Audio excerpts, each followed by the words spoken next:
একসময় দূরে এক সুদূর রাজ্যে একটি উজ্জ্বল ও সমৃদ্ধ রাজধানী ছিল।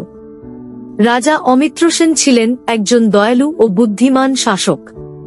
তার দুই সন্তান, যুবরাজ আদিত্য এবং রাজকন্যা মেঘলা। আদিত্য ছিলেন সাহসী, সৎ এবং অসামান্য বীর। তার তরবারির খেলা রাজ্যের কেউই মেনে নিত না। আর মেঘলা, তিনি ছিলেন বুদ্ধি ও মেধার আকর। তিনি ছোট থেকেই গণিত, বিজ্ঞান, এমনকি জ্যোতিষশাস্ত্র পড়তেন। তার প্রিয় জায়গা ছিল প্রাসাদের উপরের টাওয়ার, যেখান থেকে তিনি রাতের তারা এবং চাঁদ দেখতেন। একদিন রাতে মেঘলা টাওয়ারে বসে চাঁদ দেখছিলেন। হঠাৎ তিনি দেখলেন চাঁদের আলো অদ্ভুতভাবে ঝিলিক দিচ্ছে। তিনি তার যন্ত্রপাতি নিয়ে বিশ্লেষণ করতে গিয়ে এক রহস্যের সন্ধান পেলেন। চাঁদের আলো কোনো ভাষায় কথা বলছে। যদি তুমি মনের আনন্দে কথা বল, তবে চাঁদ তোমার সাথে কথা বলবে, এমনটাই লেখা ছিল তার প্রাচীন বইয়ে।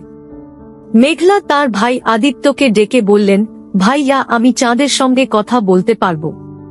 আদিত্য হেসে বললেন, তুমি আবার কি নতুন কিছু বানালে?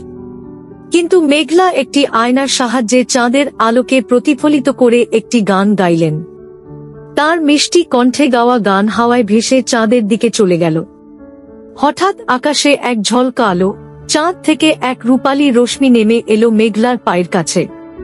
সেখান থেকে একটি রহস্যময় কণ্ঠ শোনা গেল, হে রাজকন্যা, তোমার মনের পবিত্রতাই আমাদের ডেকেছে। আমাদের গ্রহে এক অমর হীরা হারিয়ে গেছে। তা যদি তোমরা খুঁজে দাও, তবে আমরা তোমাদের রাজ্যকে অফুরন্ত শান্তি দেব। আদিত্য এবার চমকে উঠলেন। তাহলে এটা সত্যি? মেঘলা হেসে বললেন, এবার বিশ্বাস হলো। পরদিন ভোরে দুই ভাই বোন এক অদ্ভুত যাত্রায় বের হলেন। চাঁদের আলো তাদের পথ দেখাচ্ছিল।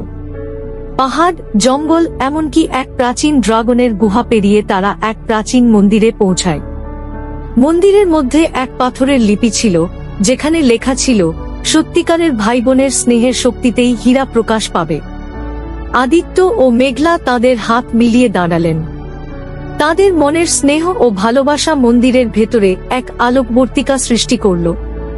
হঠাৎ মাটি থেকে একটি ঝকঝকে হীরা বেরিয়ে এলো। তারা হীরাটি চাঁদের আলোয় তুলে ধরলেন। চাঁদ আবার ঝিলিক দিয়ে হাসল যেন।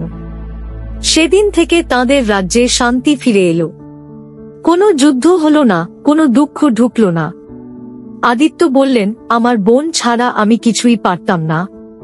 মেঘলা হেসে বললেন, আর তুমি ছাড়া আমি কোথায় যেতাম? তারা দুজন মিলে একদিন একটি মন্দির তৈরি করলেন, যেখানে ভাই বোনের স্নেহ ও সহযোগিতার পূজা হয়। আজও সেই রাজ্যে প্রতি বছর এক উৎসব হয়, ভাই বোনের দিন। এটা ছিল এক অদ্ভুত কিন্তু মিষ্টি গল্প, যেখানে ভাই বোনের স্নেহ ছিল সবচেয়ে বড় শক্তি। তোমাকে যদি আরও গল্প চাইতে হয়, যুবরাজ, রাজকন্যা, নায়ক নায়িকা কিংবা অলৌকিক প্রাণী নিয়ে, বলে দিও, তৈরি করে দেব। Subscribe to our channel